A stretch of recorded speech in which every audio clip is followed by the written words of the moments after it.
মার্কিন প্রেসিডেন্ট নির্বাচনে ট্রাম্পের মন্ত্রিসভা এবং প্রশাসন দেখলেই যে কেউ এটিকে ছোটখাটো ভারত বলে আখ্যায়িত করতে পারেন। ট্রাম্প নির্বাচনে জয়ী হওয়ার পর থেকেই তার আশপাশে প্রভাবশালী ভারতীয় বংশোদ্ভূতদের নিয়ে চলছে নানা জল্পনা কল্পনা। বিভিন্ন দেশে তাদের হস্তক্ষেপের আশঙ্কা এবং তার সঙ্গে নরেন্দ্র মোদীর স্বার্থ ঘিরে তৈরি হয়েছে ধোঁয়াশা।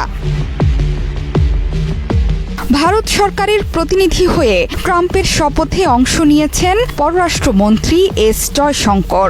এক্সে দেয়া পোস্টে প্রিয় বন্ধুকে শুভেচ্ছা জানিয়ে টুইট করেছেন নরেন্দ্র মোদী নিজেই। শুধু তাই নয়, ট্রাম্পের সাথে কাজ করার জন্য নিজের আগ্রহের কথাও টুইটারে দেয়া বার্তায় জানিয়ে দেন মোদী।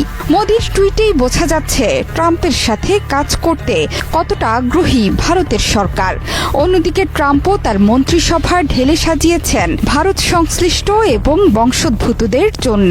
এবার দেখে নেওয়া যাক ট্রাম্পের মন্ত্রিসভায় ভারতীয় বংশোদ্ভূত কে কে আছেন।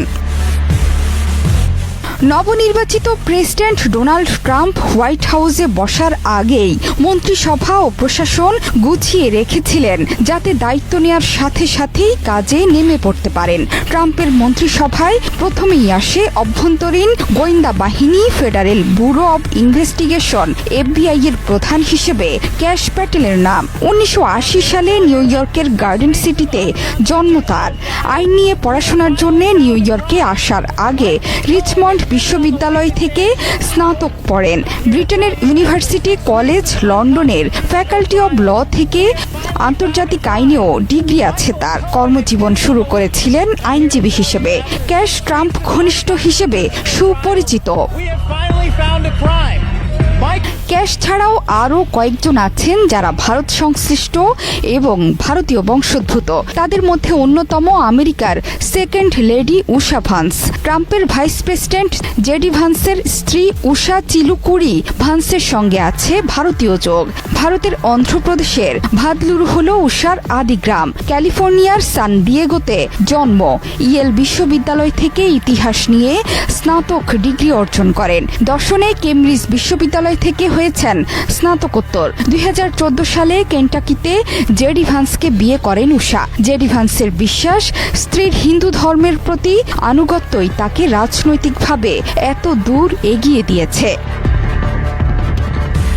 তুলসী গ্যাবার্ড। যুক্তরাষ্ট্রের নবনির্বাচিত president Donald Trump national security এজেন্সির নতুন ডিরেক্টর। তুলসী গ্যাবার্ডের পরিচয় নিয়ে মানুষের মধ্যে কৌতূহলের অন্ত নেই।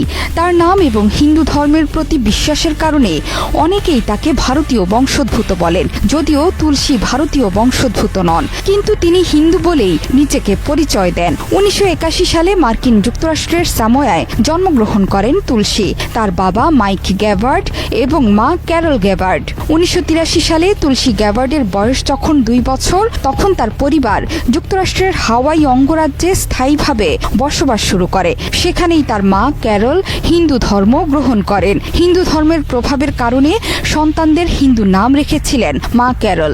যদিও তুলসীর সাথে খুব ভালো সম্পর্ক নরেন্দ্র মোদীর। বিবেক রামাস্বামী। 2024 সালে আমেরিকার প্রেসিডেন্ট পদের প্রাথমিক নির্বাচনী লড়াইয়ে নেমে ডোনাল্ড ট্রাম্পকে টক্কর দিয়েছিলেন ভারতীয় বংশোদ্ভূত শিল্পপতি বিবেক রামাস্বামী। এক তামিল ব্রাহ্মণ পরিবারে জন্মগ্রহণ করা বিবেকের বাবা মা ভারতের কেরালা রাজ্য থেকে আসেন আমেরিকার সিনসিনাটিতে। ওহাইওতে 1985 সালে জন্মগ্রহণ করেন বিবেক। ডিপার্টমেন্ট অব গভর্নমেন্ট এফিসিয়েন্সি নামে নতুন মন্ত্রণালয়ের দায়িত্বে ইলনের পাশাপাশি থাকছেন এ ভারতীয় বংশোদ্ভূত বিবেক রামাস্বামী। যুক্তরাষ্ট্রের বায়োমেডিক্যাল গবেষণা বিষয়ক সংস্থা national institutes of health NIH এর পরবর্তী ডিরেক্টর হচ্ছেন জয়ন্ত ভট্টাচার্য। তিনি জয় নামেই বেশি পরিচিত। শৈশবেই বাবার কর্মসূত্রে আমেরিকা যাত্রা করেন তিনি। সেখানকার উচ্চারণে জয় হয়ে যায় যে।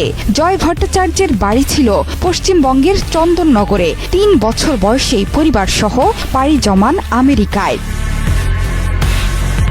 পাশাপাশি ভারতীয় বংশোদ্ভূত আমেরিকান উদ্যোক্তা শ্রীরাম কৃষ্ণানকে কৃত্রিম বুদ্ধিমত্তা বা AI বিষয়ক উপদেষ্টা হিসেবে নিয়োগ দিয়েছেন ট্রাম্প। তিনি মাইক্রোসফট টুইটার, ইয়াহু এবং ফেসবুকের মতো প্রতিষ্ঠানে কাজ করেছেন। এছাড়া হারমিতকে মানবাধিকার বিষয়ক আইনজীবী হিসেবে নিয়োগ দিয়েছেন ট্রাম্প।